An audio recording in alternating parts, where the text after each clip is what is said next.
Hey everybody, welcome back to the channel and thank you for joining us on today's road trip. A few weeks ago, a friend and fan of the channel reached out to me and said, Mark, I've got something really quite unique that I think you should feature on the channel. It's not as exciting as your Porsche, but I think it's quirky enough for you to take out and feature it. So I asked him what it was, and when he told me, I absolutely jumped at the opportunity to get you guys in the passenger seat of this Citroën Ami. So big shout out to Tom, thank you very much for lending us your car today.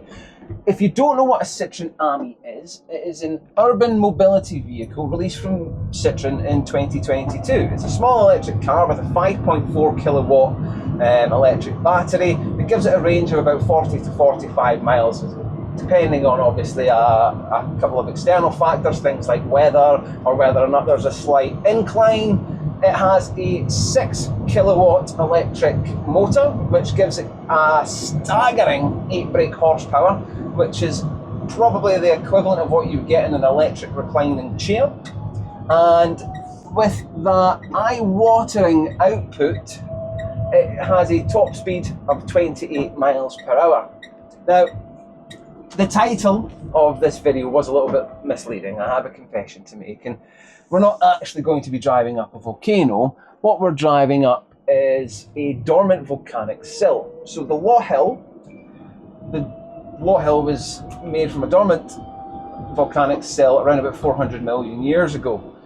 Originally, the Mills Observatory, which has recently just reopened, was planned to be put at the top of this dormant volcano.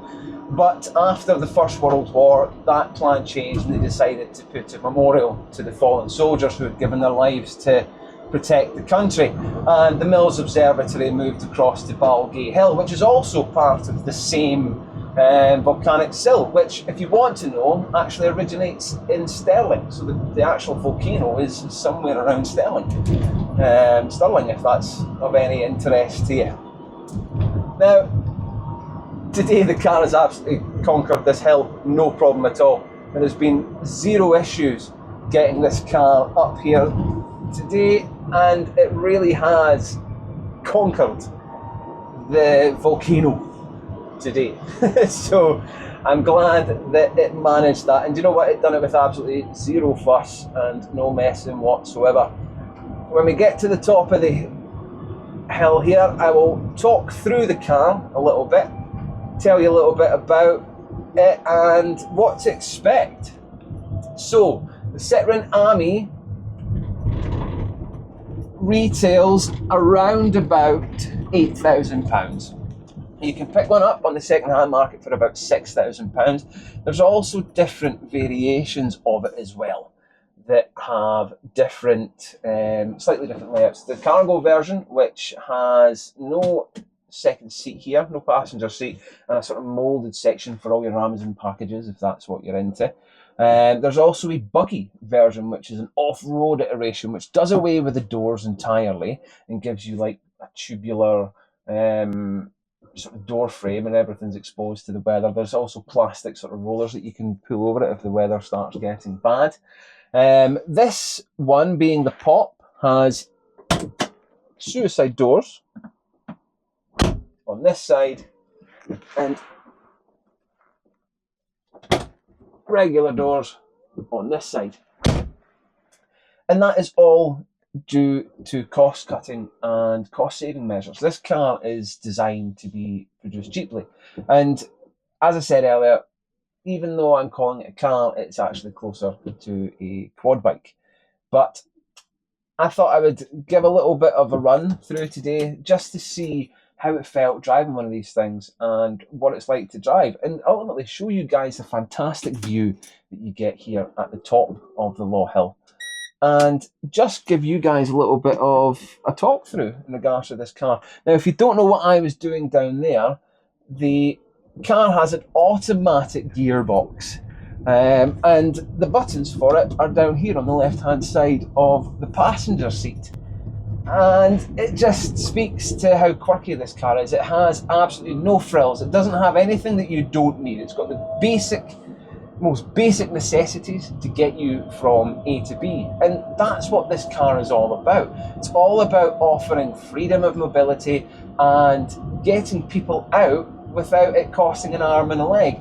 This car, this quadricycle, as it's actually known, is about £5,000, £6,000 cheaper than the closest car, which I think is a Kia Picanto. Now, obviously, you don't get the same refinement, you don't get the same levels of comfort as you would do. The seats are hard plastic with some slight foam bits on them, so sitting on these for any length of time is not going to be particularly comfortable. But for short journeys in and around the town, it's absolutely perfect. It does everything that you are going to need it to do to give you the freedom to get out and about. Originally, I wanted to talk about how these could be driven on a full moped license at 16. I was quite impressed with that because ultimately it encourages young drivers to get out and experience the freedom of mobility. And what I found upon speaking to Tom this morning is that our government decided to say no. We've decided against that, and we're not going to be allowing drivers of 16 years of age drive these on a moped license. And I'm thoroughly disappointed, and I think that our government have missed the trick. We have other governments like Germany and France who have the Fiat 500s where they convert the back wheels into trikes, and that's all to encourage younger drivers to get out on the roads. And certainly in the last 5 to 10 years within our country, I felt that younger drivers are ultimately just totally discouraged from getting on the road, whether or not that's from, there we go, watch yourself, whether or not that's from high insurance costs or other factors. It's difficult to say, but we as a nation are actively discouraging younger drivers from getting out there by making it almost too expensive to do so. And it's a real shame. And this car was a potential opportunity to allow kids and people of the younger generation the experience what it's like to have the freedom of a car. So it is unfortunate that this is no longer the case. But what's this thing like to drive? Well, for a start, it's very slow. You do feel everything. It has independent suspension, funnily enough, and it does have front wheel drive, but of course you feel absolutely everything in it. It's not particularly refined, but one thing it does offer is fantastic visibility. Like, you can see yourselves, even though the fact that we are pretty tight in here, it's pretty snug, let's not lie, the amount of visibility that you've got, and the fact that the sunroof's actually forward of you, it really makes this place quite light and open, despite the fact that it's quite small in here. And I think that's absolutely fantastic, and definitely a saving grace. I don't think if that sunroof was here, it would just be a little bit more dark and a little bit more cramped and less of a fun experience. And I think that's ultimately what this car offers. Not only the ability to get out and about and give you freedom of movement, it also lets you have a bit of fun. The amount of people that are smiling and looking at this, it certainly gets a lot of attention. And you're going to get a lot of attention because you're not going to get past anybody very quickly, but certainly pedestrians are all pointing at it and smiling and giving the thumbs up and stuff, and it's actually quite a joyful car to drive in that regard. When it comes to other motorists, though, it's not ideal. I wouldn't advise taking this car on anything above a 30-mile-per-hour speed limit, because taking this on a country road with a 60-mile-an-hour speed limit, even taking it on a dual carriageway with a 40-mile-an-hour speed limit, it's pretty terrifying. Having things like buses and lorries and whatnot overtaking you at 50, 55 miles an hour in this thing is terrifying, I'm not going to lie. There are other videos out on YouTube that show just that. I unfortunately don't have that. My experience has been pretty pain-free, but Tom tells me that a lot of people spend a lot of time right up his backside in this, and there's not much that you can do other than pull to the side a little bit and hope that they overtake. Now, these cars retail brand new for around about £8,000 as mentioned, and can be picked up on the second hand market for about £6,000. Tom got this brand new, and it is the third in the country. He also mentioned another YouTuber who does quite a lot of Ami content, Gary Martin. He runs the Modern Heroes YouTube site. So if you are keen on finding out a little bit more about the Citroën Ami, then I would definitely advise heading over to Gary's channel and checking him out, because he'll be able to give you a far more in-depth insight into this fantastically quirky little car. I have absolutely loved driving this thing around today.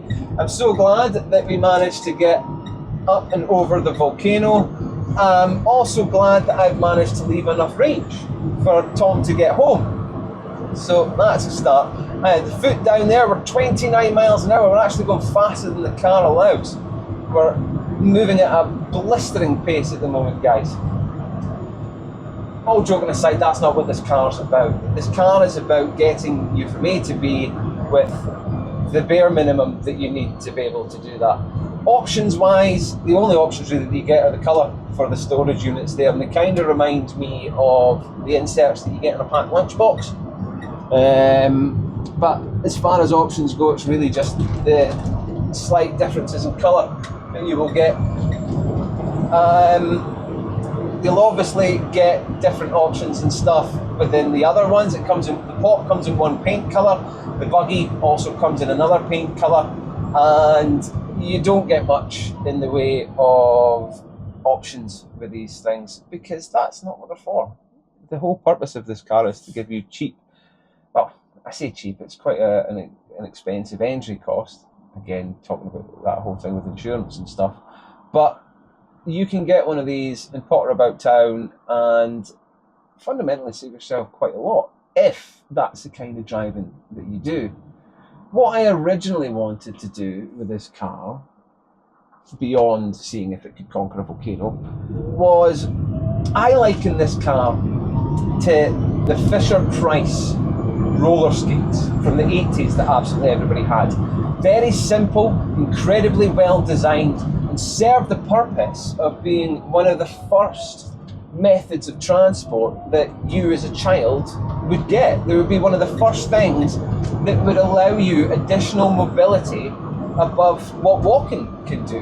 And this is exactly what this quirky, simple little car offers. It just gives freedom of movement. It makes people smile. It absolutely makes people smile seeing this thing come round. And I'm not going to say that it isn't without its drawbacks. It's uncomfortable, it's crashy, it's quite cheap materials, it's cheaply made. But as far as a driving experience goes, I can't fault it. It is absolutely done everything that I have asked of it today, and I'm incredibly impressed with this fantastic little car. So if you're looking for something that allows you easy mobility in and around town centres or through your small villages, then this Citroën Ami is a fantastic car, and I would definitely recommend getting one. For those of you who don't know, Citroën Ami, or Ami, sorry, in French means friend. So I have had an absolutely fantastic time with my French little friend here, and I'm over the moon that Tom got in touch with me and let me take out this fantastic little car. So if today is something that you've enjoyed and you want to see other fantastic cars included on the channel, call shotgun by liking the video, subscribing to the channel, and we'll make sure that we put you in the passenger seat of the next cars that we go in. All the best, and see you on the next one. Thanks.